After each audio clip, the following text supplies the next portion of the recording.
స్వామివారు అలంకరణ లేకుండా ఎలా ఉంటారో తెలుసా? శిరస్సున కిరీటంతో, యజ్ఞోపవీతంతో, నడుమున నందక ఖడ్గంతో, పై కుడి ఎడమ రెండు చేతుల్లో శంఖ చక్రాలను ధరించి, కింద కుడి చేతిని వరద ముద్రలో ఉంచి తన పాదద్వయాన్ని శరణు వేడుతున్నట్లుగా చూపిస్తాడు స్వామి. అలాగే క్రింది ఎడమ చేతిని నడుముపై ఉంచి కటిహస్తంతో మోకాలను చూపుతాడు స్వామి. విచిత్రమైన ఈ భంగిమలో తాను నిలిచి ఉన్న ఈ చోటే సాక్షాత్తు శ్రీ వైకుంఠం.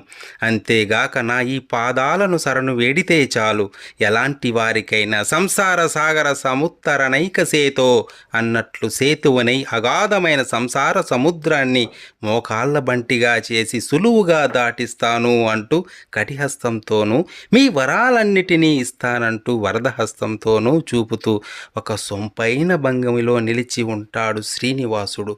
ఓం నమో వెంకట.